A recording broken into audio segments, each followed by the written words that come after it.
Hello there and welcome to my Arty Corner here on YouTube. I'm Angela Porter, and I'm best known for my adult colouring books, but I tend to have quite a broad interest in drawing, particularly ink drawing and drawing with pen.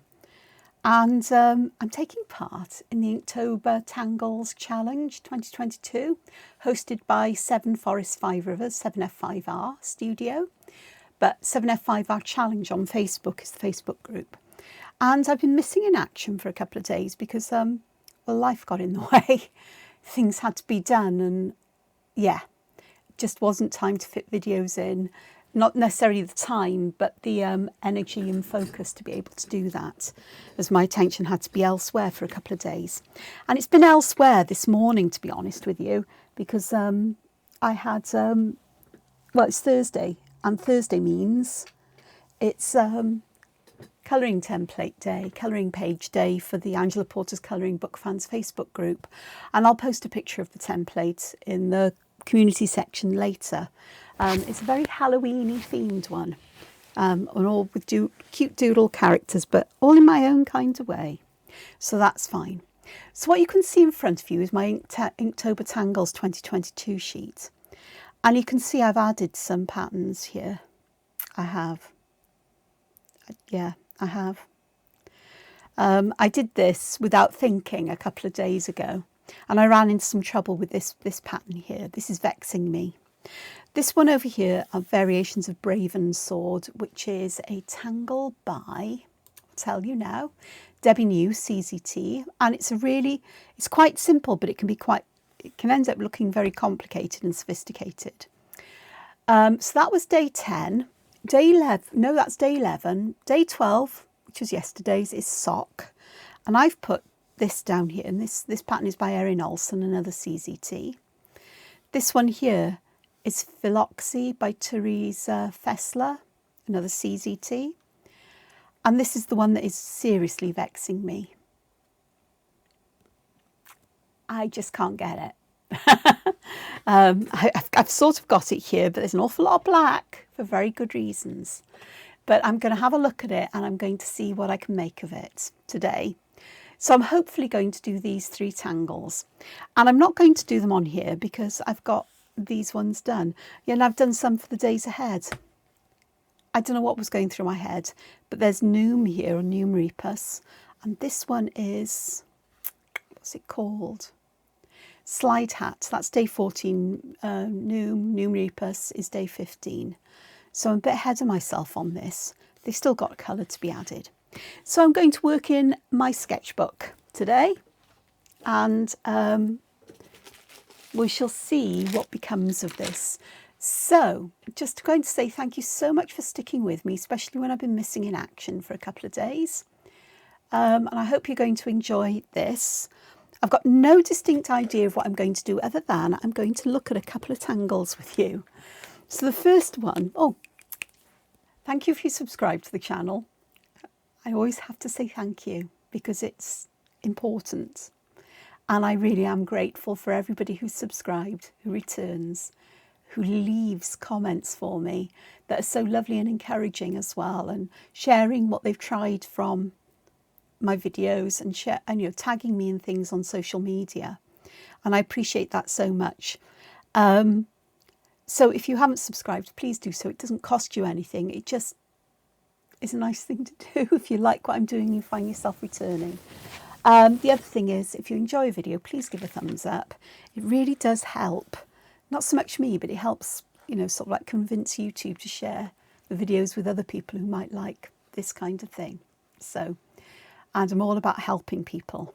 So, with no further ado, let's have a look at Bravensword, which is the tangle pattern for, was it day 11? Yeah, day 11. And it really is quite simple to do. So, it starts, right, I need my camera so I can see what I'm doing. I'm going to zoom in so you can see what I'm doing. Let me just move my sketchbook around. Yeah, I know, I'm using a sketchbook. Okay. Actually, 2 ticks. when you've got ring bound, oh, excuse me, that's a noise, isn't it? When you've got ring bound sketchbooks, if you take a piece of paper out like this, you can carefully put it back in, and these will actually still hold in there. You have to be cautious with it, but it works. So let me have a look. Let's just do a bit of autofocusing and we should be good. Okay, so Bravensword. So Bravensword starts with 2 circles, orbs, call them what you will. And then we're going to create an arc that comes off the bottom of the top one and the top of the bottom one. You'll see what I mean. So the top one is kind of like we're creating a number 6, and the bottom one is the opposite way, and it's kind of like we're creating a number 9. So my drawing here is big and chunky, let me tell you. I'm just going to add a bit of line weight. So that's the first 2 steps really. The next step is an odd one because we're going to join these with a line. Like so. It's that simple. And then what we're going to do is we're going to take this side, and we're going to bring it around to about the centre of this and then carry on to join it here. So we end up making sort of 2 almost leaf shapes at the top and bottom. So I'm going to go out, down, and then I'm going to go around this way. I stopped there deliberately so I could move my hand and make it more comfortable for me to draw the next step. So from here, there are multiple things you can do. And my kind of thing to do, and I'm just moving down here a little bit because there are variations of this, and there's plenty on the on Seven Forests WordPress or blog. So I will link that in the description box below. But I do like to do this. So I am creating auras around that side, and I'm also going to create one on the other side, and I'm going to bring it back to that point. But before I add any more auras to those, I'm going to add a bar in to the right of the lower one and to the left of the other one, so on the outside of this particular pattern. And then I'm going to add another aura. Now I am bringing mine back sort of to where this bar is. Yeah, that's okay. But you can actually have it a bit further up if you want to, and you end up with something that overlaps a bit like Aruka's. So yeah, so here. So I could start here and go out, and it would end up looking a bit like Aruka's. But I'll keep it the same as the one at the top for now. I'm going to add another one of these bars. And then I'm going to aura this, but I am going to do it in this kind of way. Bear in mind, I'm going to add auras on each side, because this is my preference for adding pattern to this. I'm just adding a little point at the top just to finish it off neatly. I'm going to add another bar there just to complete it, and you can see how it's beginning to overlap quite nicely. In fact, I really should have done it with the others, but it is what it is now. Okay, not content with this, but I just want to pop an aura in the inside, and I am going to not take it to the point, just have it a little bit up there. And then another one here. It's going to go back to there. So plenty of opportunities for weaving and for creating interesting shapes. I don't like straight lines when they just connect like this. So I'm just going to go and add just tiny bits of weight at the end. The pen I'm using is a Tombow Fudenosuke pen, and it's a flexible brush tipped pen. It's not a real brush, but it's, you know, flexible tip pen, I suppose, is the best way of saying it. And it's the hard version. I'm quite heavy-handed, so I need the harder one, really. And with some pressure, you can actually get, you know, thicker lines, finer lines. You can control that. This one's a bit wrecked. I do have to say that. It is a bit wrecked. Now, this is the double version. You can actually do this with 4. So if you can imagine, you can put a cross piece in the middle. But I like to do half of these as well, because these create a really interesting variation to the seed pods that I like so much. So I am going to put a little circle on the end because it feels right too. It doesn't feel right to leave it empty. And then I'm going to do the same thing where I'm going to go up and then I'm going to go back down, but I'm going to join it there at this little circle. And it makes almost like a lily shape, doesn't it? But we can do the same thing with the auras. So I'm going to go inside like so, which gives I like borders, don't I?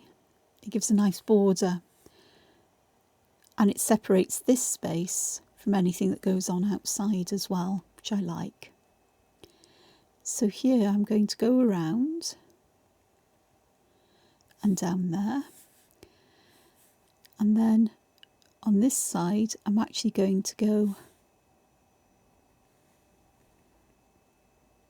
around this little orb there. And I'm going to continue to do this, but I'm going to add a bar each time I add these auras. And you'll see the kind of weaving effect I'm talking about as I do this one. So you can see there. So I'll add another bar there. And then I can do the same thing where I can get the aura on each side.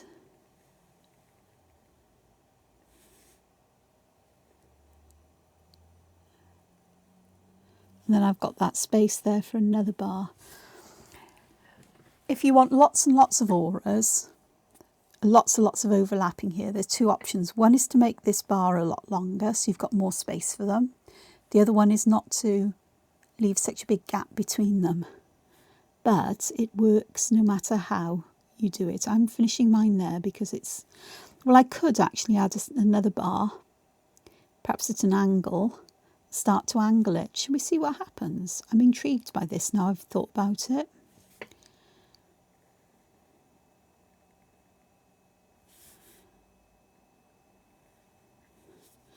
Perhaps these auras don't necessarily have to go all the way up to the top. It's a long old way. So let's have them connecting with these auras. So let's add another one of these.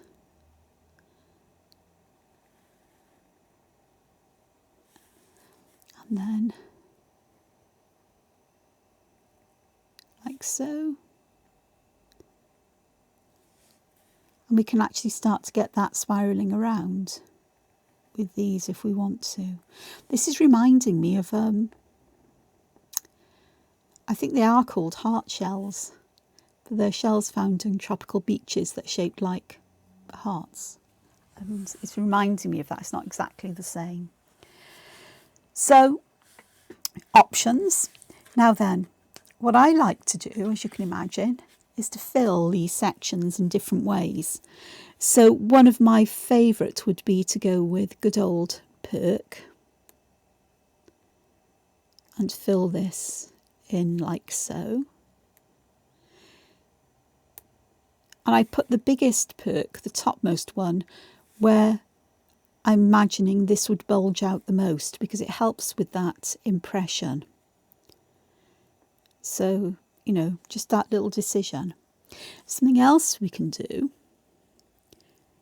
and I did this, I think, on one of mine, is I've put like a tiny mooka in. But I didn't fill this up with mookas. I used that mooka as a place to start the perks from. Because I just think that is just so much fun. Just something a little bit different at the bottom of them. Other things that you can do, well, it's anything really that you can think of. So I'm going to start with this one. I'm going to put some double lines in with a big gap between. So these are almost like they are ribs on a seed pod. And I'm going to put some on in the next channel, but I'm going to alternate these curves, and I'm making those curves quite steep. Because the steeper you make them, the more you get that illusion of these kind of bending upwards. So that's quite fun. And another one that's a staple of mine is Shattuck, which is kind of a zigzag. You can do it with straight lines, or here, instead of straight zigzags, I'm doing curved lines. Once I've done the line, I then work backwards to fill in the space I've just created. That way I don't get confused as I try to fill it in later on. So lots of ways to add pattern and texture. And of course, it's not just the outside that you can do this with. There's the inside as well. And I'm just going to very simply add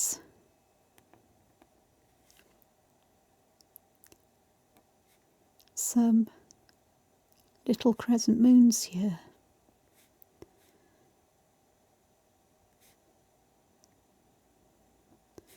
So I am putting an aura underneath them, and then the little black hump, the ladybird or ladybug, as they describe it in Zentangle, because I'm British. They're ladybirds over here. Something else in Welsh, but I can't remember what it is. And I said that before, and I've forgotten about that. So I will look it up and I will learn that. I'm also going to put a little circle in there. Lots of things can be done here. I can just keep auraing this until I fill the space in. I could add other ones here, especially if I make this really quite dark. Then we can add another layer of them. There may be spaces like here where you can't get many in, or, you know, any sizable ones in. If you can't get the two auras in, don't try. I say auras. It's actually one aura and one ladybug, isn't it? There's a part one here which we can just fit in. So we've got this, and I am going to thicken those lines. And then we've got this space inside that will be very dark. I could have filled it with black, but I'm going to do a crosshatch just for some texture. So we've got that feeling that we're looking into a seed pod, and perhaps these are all the little flat seeds that it contains. Any fill pattern will do nicely here. It's just so lovely to do. There's so many ways of embellishing it. You could add like frills here, leaf frills, which are really quite cute and lovely, and they sort of add that kind of, it's like we've got a flap closing over this space. And I'm just putting some lines in here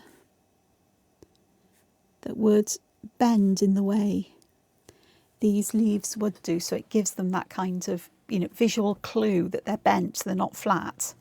Curved lines always end up with something appearing that it's bent or curving, which is a good thing.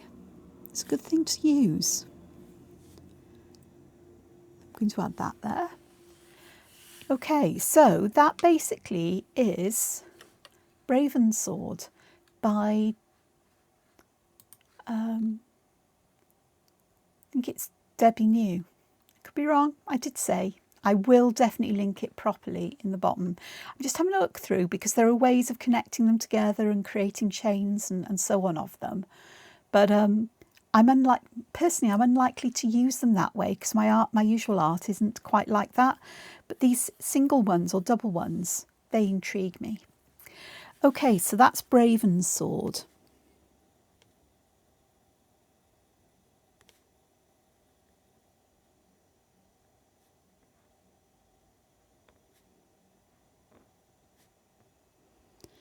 There we are. Just because I can.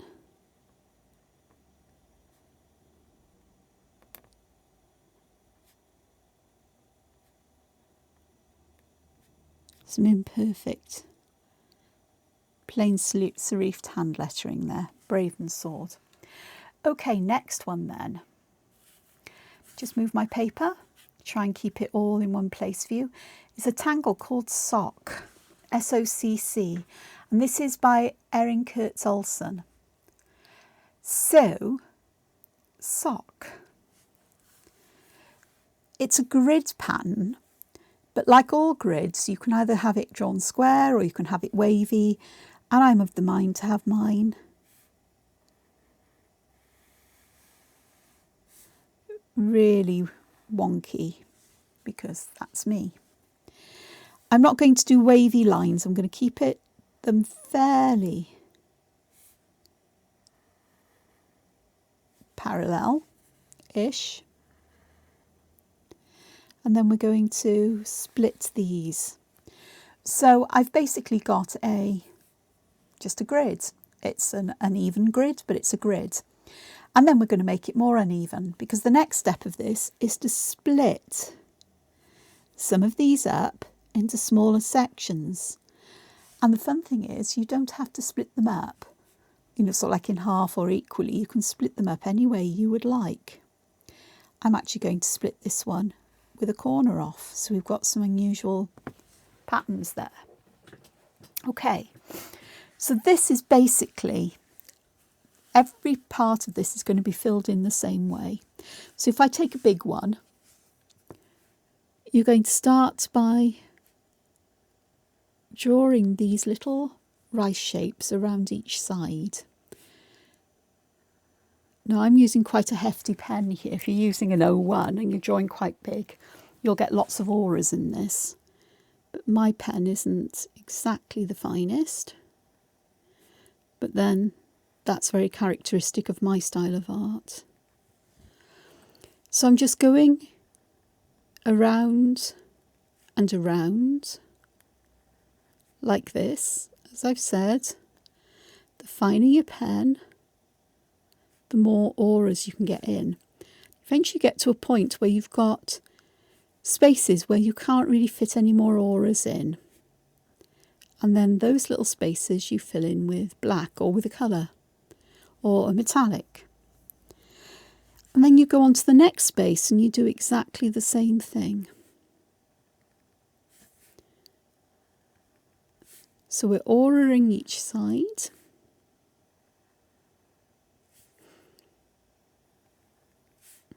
And I like to do them in this kind of fashion. Though if you wanted to, you could play with how, different numbers of auras on each side, and you'll change, not necessarily the shape, well, you might change, actually you would change the shape of this area in the middle, but you can also change its position. So if I had more auras this end, they'd come out here, so this black area would be further over here, for example. So don't be afraid to do that. It's just that I lose track of things and I end up in a pickle. And you can begin to see we're getting these shapes here. I'll do this one because they won't take me long because I'm not drawing heaps of auras.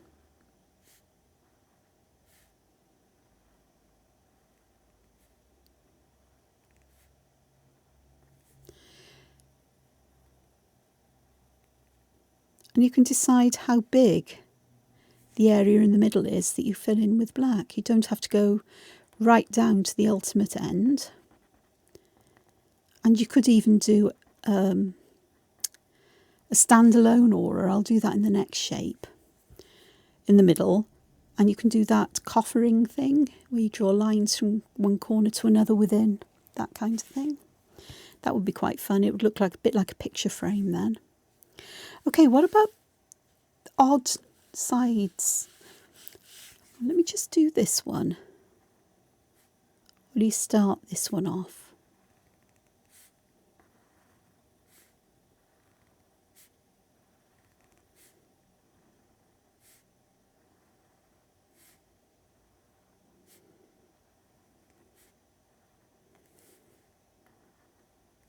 So I've got down to this. So instead of starting in the corner, I'm going to start a little bit of the way out and aura it like that. And then if I add black to that, there's this shape is very distinct in its own little space.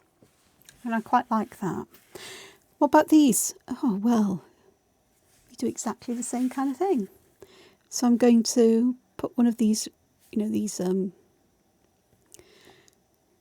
flat curves on each side. And I'm just going to carry on exactly as I did before, except instead of 4 sides to the shape to aura, I've now got 5. That means the shape in the middle could end up being different. Depends how. So I've got this little space there. I'm going to fill that one in with black. And I think I'm going to fill this in black because I did that one. I could have added a couple more auras, but I quite like the boldness of black in the middle. And I also like the thought of putting like little white dots there as if we're looking through gaps through something out to a night sky. So I've got a triangle here. Guess what? It's exactly the same. And I'm sure we could do it with very irregular shapes as well.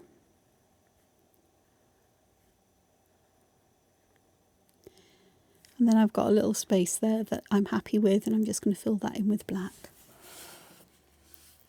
Perhaps I'll do this one just to show you that you do get an odd kind of disconnect in some ways where you've got these different sized shapes joining each other, because you end up with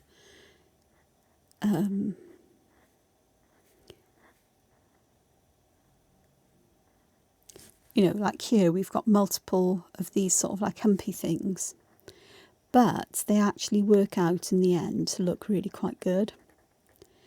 And it's that unevenness that lends this tangle pattern its charm. Just do this one, and I'll leave the rest then for another time, maybe, or not.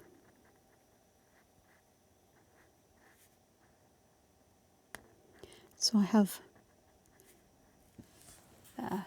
So these, they look a bit odd, and yet when you see them like this, it's almost like you've got one that is pushing into one, and here the same, and it's denting it, and it's really quite a really good and fun, fun tangle in its way. And I think having these odd shapes, splitting this up instead of into distinct, sort of like squares and rectangles, the more unusual shapes you put in there, the more fun that I think you'll end up with. But I could be wrong. I could be wrong. I could be wrong. So that's SOCC, which is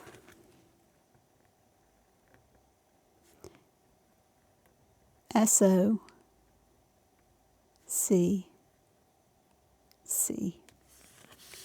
So that was yesterday's. And today's is the one that is going to totally vex me. But let's see if I can make sense of it today. I'm not going to say I am. This is called Philoxy, and it's by Therese Fessler. And this starts with a central point, which I'm just going to put a dot in. And then you draw a series of curves that radiate out around this.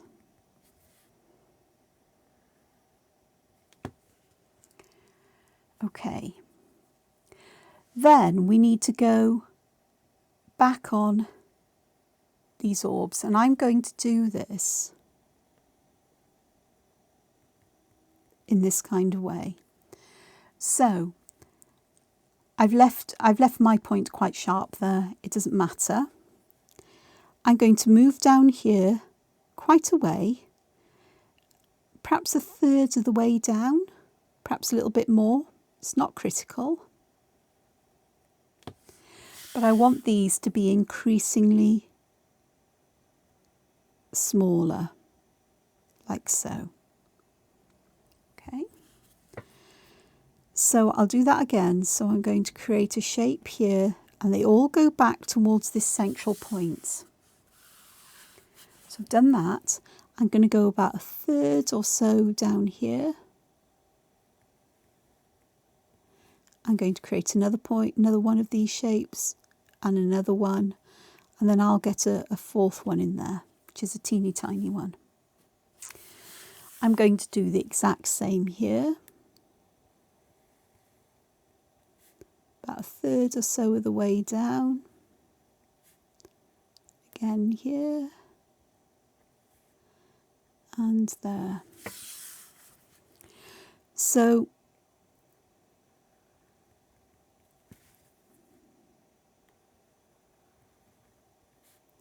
there is a reason why I want to get these. Oh look, I've only got 3 in that space. That's fine though, it doesn't matter.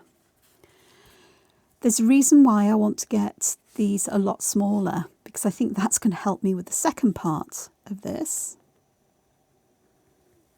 Because I suspect I was making them just a little bit too tall. That one might be a bit too tall, but we'll see. Okay, so we end up with this shape. They're kind of like molygons, I guess.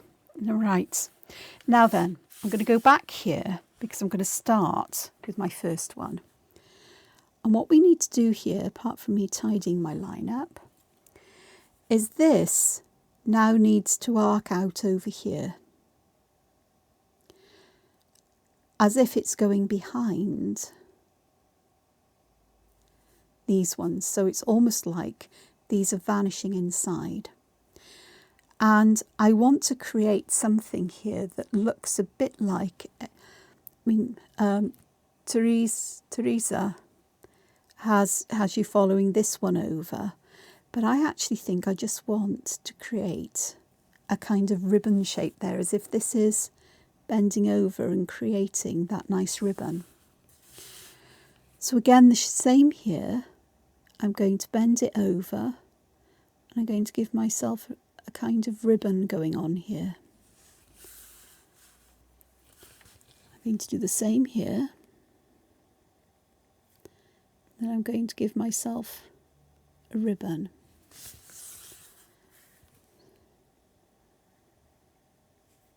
Because I can't make head or tail of what else needs to be done here.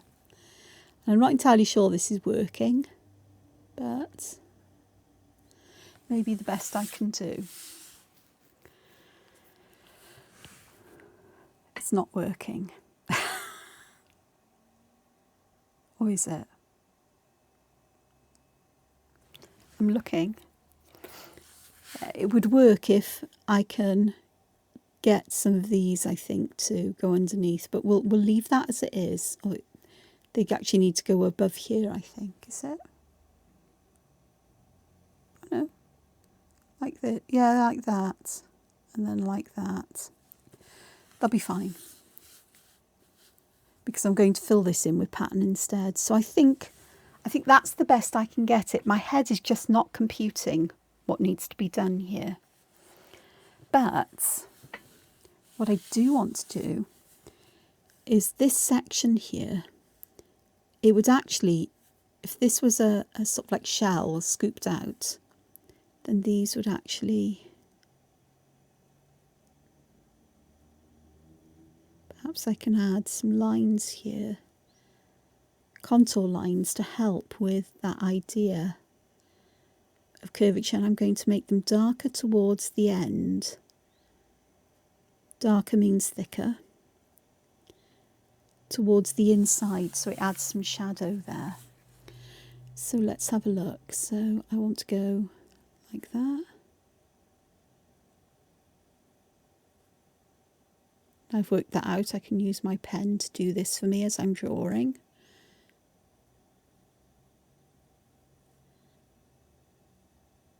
This is why I love this pen. It saves me having to pick up and put down so many pens as I work. The ink in this is waterproof, and I think it's acid-free and archival. I'm not sure, but it's works for me. When they're fresh and new, you can get an incredibly thin line from them. This one is not a new one. You should see the one that I used to draw on this board that's underneath my work here. Because yes, I took pens to it. I drew the design with a Tombow Fudenosuke, and then I added colour with alcohol markers and a white Posca pen. And quite pleased with it. The other side, yeah, the original side, it's very dull and boring. It's sort of like compressed chipboard masonite, I think it is. So this isn't quite how Therese Fessler has done this, but there is a YouTube video actually. I haven't watched that, so that might have helped me. But I'm kind of getting there, kind of. Okay, let's have a look. Oh, 40 minutes. Time for some shading. Let's get shady. Sorry, whoosh, things go into my camera. Okay, let's have a look. Let's have a look at Bravensword. Okay, I'm looking for a colour I want to use to add some shadow with. What should we go for today? Oh, I fancy iris blue. I really do tend to go for muted colours more than anything else. Ooh, Red Oxide, that'll be nice. It needs a bit of a sharpen. Today I woke up to fog. I couldn't see the other side of the valley I live in. And the valley is quite broad. You know, the valleys in South Wales they were formed by glaciation, not by river eroding. So they're U-shaped side valleys rather than V-shaped. Quite broad. I mean, it's not a mile across. It was probably half a mile. And I couldn't see across the valley. I couldn't even see the houses on the street at the end of my street on the hill. It was lovely. And then the sun came out and the fog mostly lifted, but there's like a haze in the air today. It's lovely. Right, so I'm going to put the darkest colours at the base here. In fact, I might dig out another colour for this.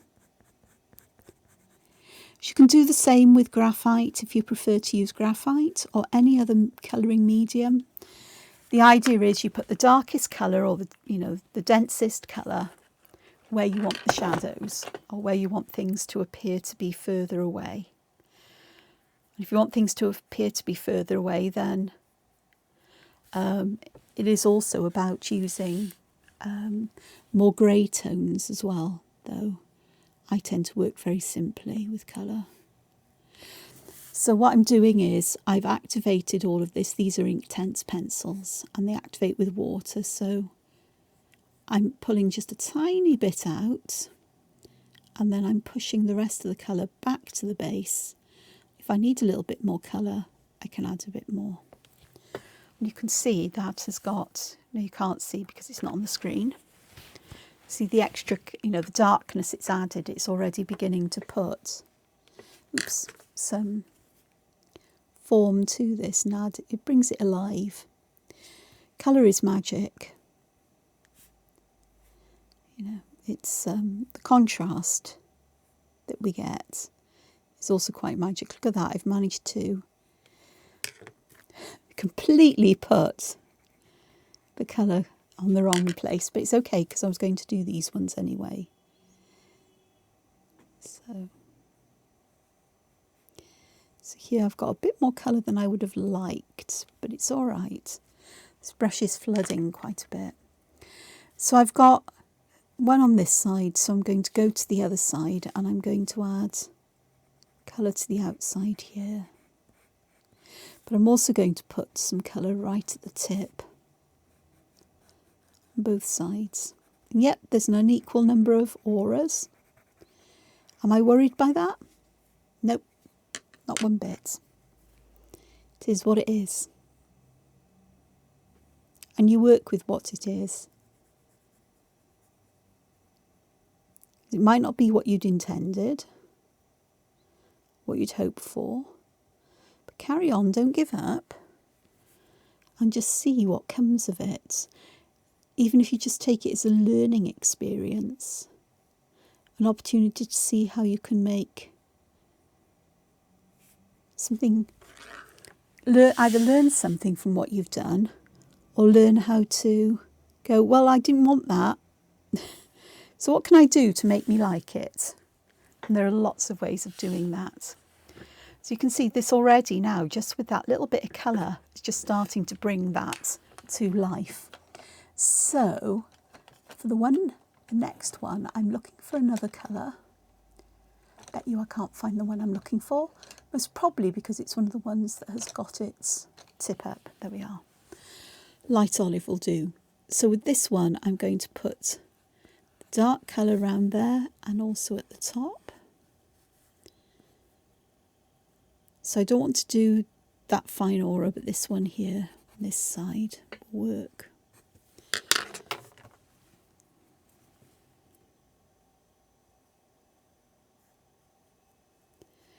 I like this colour. Never really used it, but I've been using it in some art lately. I really do like this.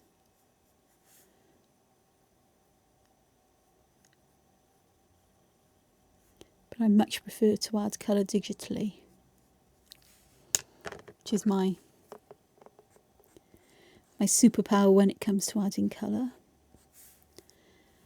Mainly because I've got the confidence to know that if I really, really make poor colour choices, which I do tend to, shocking sense of colour combinations, then it's easy enough for me to alter things.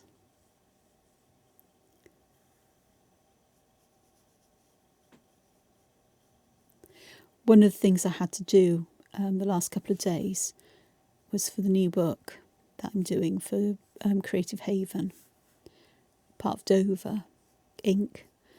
So it's an adult colouring book. And they'd realised that the cover I'd done looked Halloweeny, and they didn't want to give people the impression it was a Halloween theme book. Notice how I'm not telling you what the theme of the book is. Don't do that until it's actually up on Amazon or whatever, or it's been announced at sales conferences. Not, you know, it's how it is. So I was asked to do some, quick sketches, which I had some in the bank, but I just wanted to do a few more to give options. So, and that's a good thing because I've now got like a third of the book done. So it gives me some wiggle room for time. That's really nice. I really like this olive colour. So in this one, I'm going to make this quite dark. I think around the right and top more than anything else. Underneath, around that orb, and perhaps there, because there'll be some shadows. So basically everywhere. but I don't want it all the same intensity of colour. I want to keep an area in the middle that's slightly lighter. So I do want to get that darkness around the edges where there would be intense shadow. And then just lighter colour in the centre. Because while it's wet, I can still move it around. It's when it dries is the problem, because Inktense dries permanent. But you can always add more if you need to. So if this isn't dark enough around the edges, once it's dry, I can actually go back and add more. So that's Bravensword. I'm not going to add colour to all the sections. You know, with these ones here, it's exactly the same kind of idea. Oh, I've got an iron green, that will look good. So here, along this one, I'm going to put the darkest colour here, where it's just this little leaf is disappearing underneath the edge. But I also want to put a tiny dark bit at the tip, because that looks like it's beginning to curl over. So I want to take advantage of that. Now my central bit is still a bit wet, so this colour may run into it, and if it does, well, it does. I'm not going to worry about it. In fact, it has. But I'm going to use that to my advantage, just to blend out a little bit. So you can see that's beginning to look like it curls over. Now with these highlights, I could intensify them by using, or I can add to them with a white gel pen or similar. So that'll be good. Okay, each of these things here, I'm going to put the darkest colour at the points.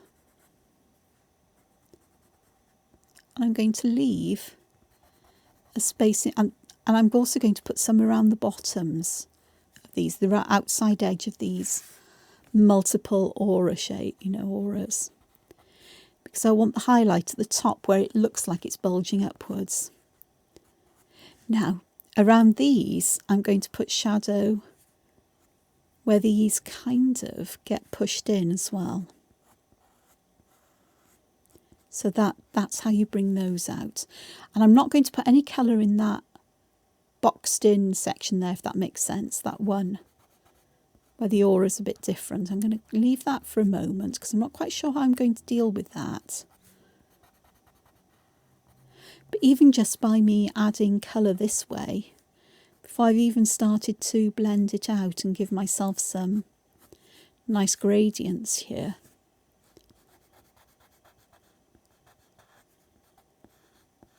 begin to see that these really are starting to look three-dimensional.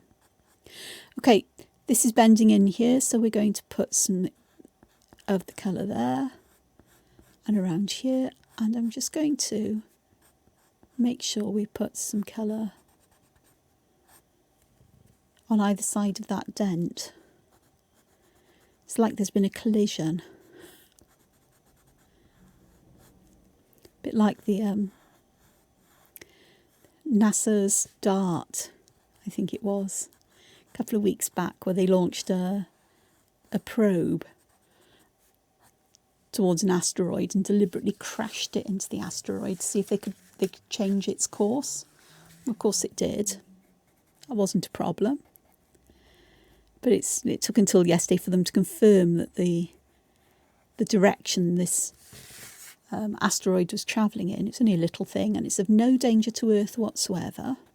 Never has been, never will be. But it was a test of an idea, proof of concept, to use something like this to potentially move any earthbound asteroids out of the way before they get to Earth. If you nudge them a little when they're a long way away, they might not move much off their path, but by the time they've travelled a long distance, they've moved a long way away. Okay, I'm only going to do a couple of these just to show you. So let's have a look. Let me just move that over here. So here I'm just going to start by moistening the edges of this colour and using that tiny little bit of colour to fill the rest in, and I'm going to then go and activate the rest of that Inktense so it remains nice and dark, hopefully towards the corners. Not necessarily, well, we could go to this one, it won't harm. Because we've got dark corners joining. If they do bleed one into another, they'll bleed dark into dark, so that's not a bad thing.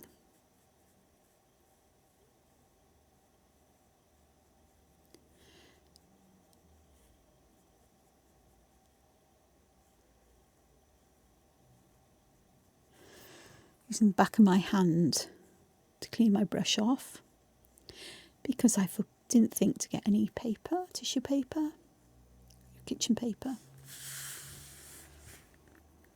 That is quite dark, but if you've seen me before, you know that I will happily use white gel pens to add extra light to these places. You could use a white charcoal pencil once it's completely dried. You need the paper to be really dry for that to work. Or, white ink.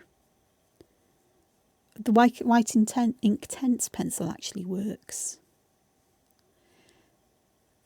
So on either side here, I'm trying to get quite a shadow where these, one of these shapes has crashed into the other one. It's not a road crash, it's a Zen crash.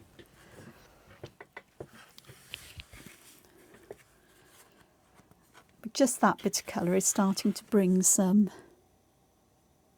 volume and dimension out here. I could leave the areas in between uncoloured, but I tend to like to put just a hint of colour there, just to bring them out. Because that's how I rock. Well, or roll. Because that's what I do.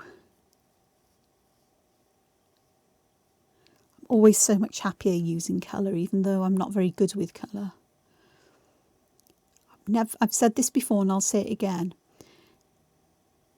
I don't particularly like using graphite for adding shadow unless I'm going to add colour on the top like this. It always ends up looking grubby to me, and I don't like grubby work. So I prefer to use colours, even though these are sort of muted colours, they're not in your face colours. But they just add a different feeling to it. But by making sure you're aware of where you add the colour, where you put the colour darkest, that's where you put the colour down, and keep that area dark and have a lighter area, it works in the same kind of way. The advantage is you get this lovely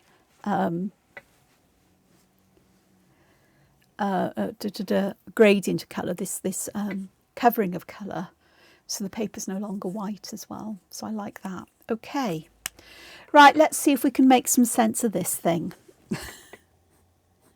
I'm going to do one of the sections. I'm going to use my Red Oxide because it's such a lovely colour.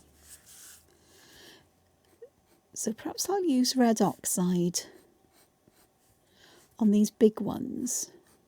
There's a reason why.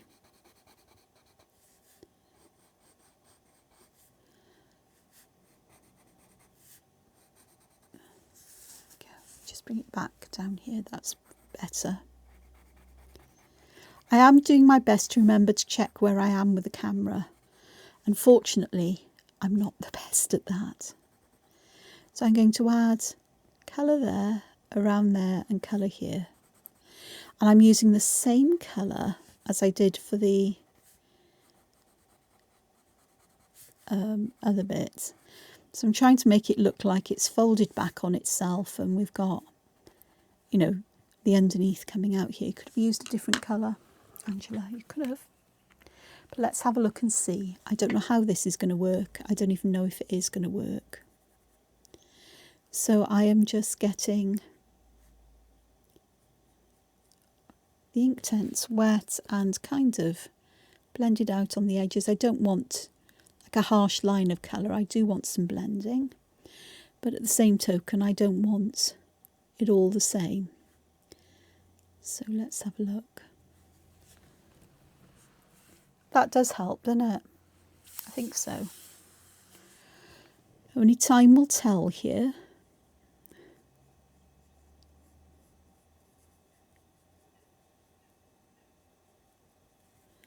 So let's have a look. We want to just do this one. Just pushing that colour back down so I get a lighter area. So while the colour's wet, you can move it around. I'm not using the best paper perhaps. This is mixed media paper. But it is designed for wet media as well. It's just not as sturdy as watercolour paper would be. But I'm not watercolouring as such. I'm just using water to activate this colour and move it around a little bit. If I was going to do lots of layers of colour, then I would definitely choose a more robust paper. But for this, sketchbook work.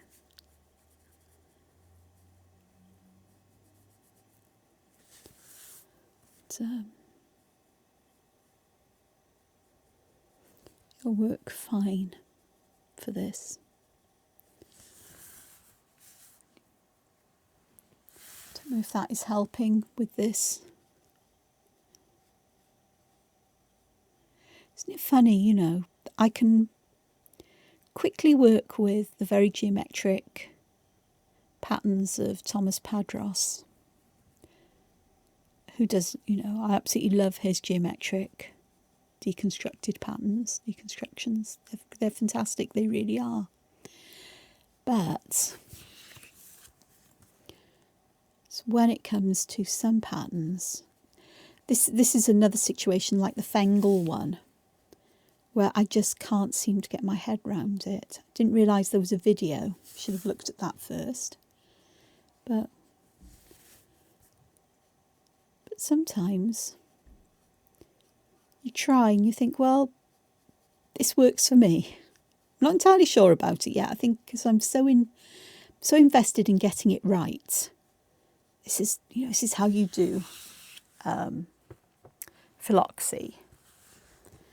Don't do it any other way. And I'm going, well, all patterns are starting points. If I can't get my head round it, I can't get my head round it. But I can do it in my own way, using the sort of like instructions, the deconstructions, the step outs in my own way. So that actually does look like it's folding over and twisting. Oops, sorry, off camera. I think I need some darker areas, darkness where the fold is, but I'll come back to that. But I also want to add different colours. I think I'll just do one section, perhaps two side by side, so we get an idea of what they're like.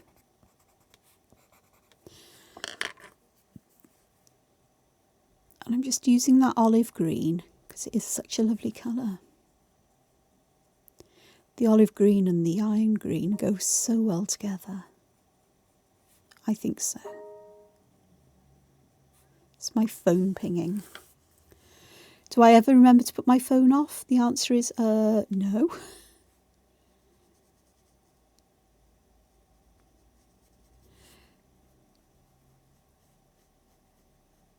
Put it on silent is what I meant.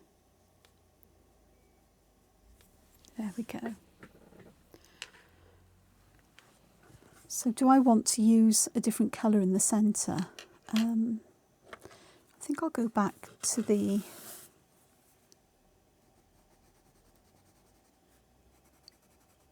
iron or the red oxide. Don't know what it is about this colour that I love so much, but I just do.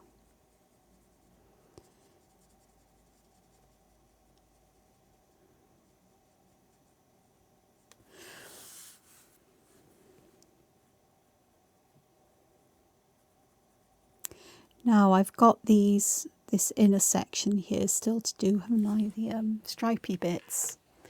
And I think for that, let me have a look. I know what colour I want, but can I find it? Nope, that's dusky purple. I don't want deep indigo. I'm looking for madder brown. Is that it? Yes. Because these will have dried, and I think just a bit of madder brown where these overlap will just help with that feeling that we've got.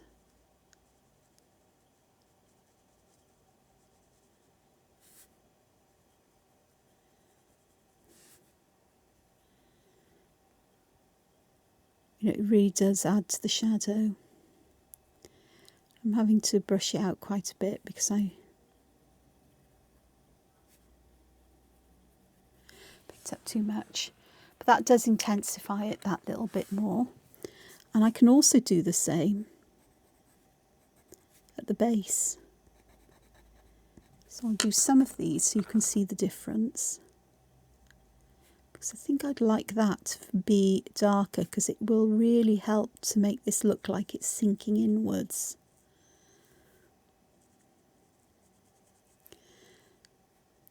I'm just spreading that out a little bit. Does that help? I think it does. I think I'm going to go hunting for a different colour here. I don't want deep indigo. I'll use iron blue instead of iron green. But I know I've put these lines here, but I'm actually going to go over them. You could, if you wanted to, do them in stripes or use a filler pattern, a different filler pattern for these. Choice is yours always.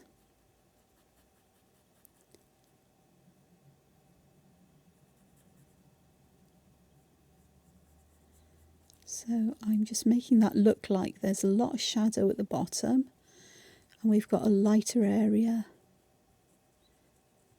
towards the top.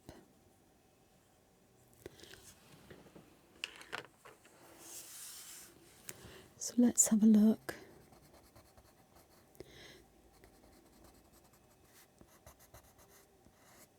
I think I'm learning from that one. I need shadow that's underneath the top here as well, but I need that light area in the middle where it would perhaps be curving, because it looks like it's curving back on itself almost. So let's see how that looks. So I've got the darkest areas right around the edges, and then we'll just add some lightness here.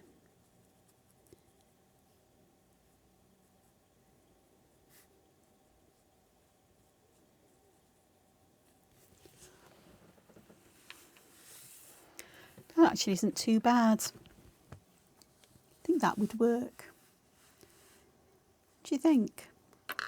So I'm not going to finish them because that's not the object of today. I will zoom out.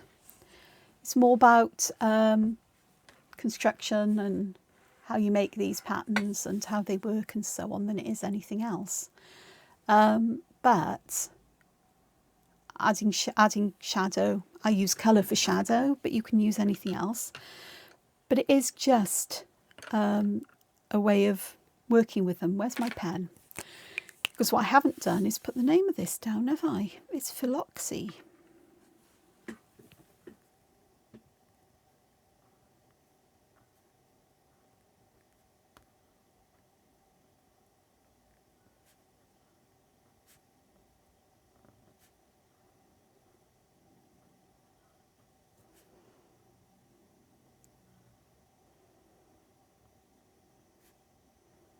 Your Philoxy by Teresa Fessler.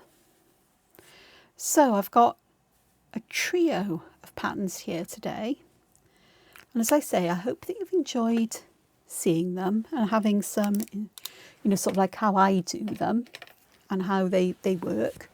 My advice as always is to be brave and to play with them and see where these patterns take you, because you just don't know. I don't know where they're going to take me, but it's always an interesting journey. And Philoxy is still vexing me the way that Teresa's done it. But I'm not going to let it get to me because that actually works quite nicely. I like the way that it looks like it's twisting over. And I think that would look better, even better again, with a lot more shadow where they're coming over, perhaps different colour, almost like you've got a two-coloured ribbon. You know, one side is one colour, the other side's a different colour. So I'm just going to say thank you very much for joining me. I hope you give these patterns a go. I will put links to the step outs in the description.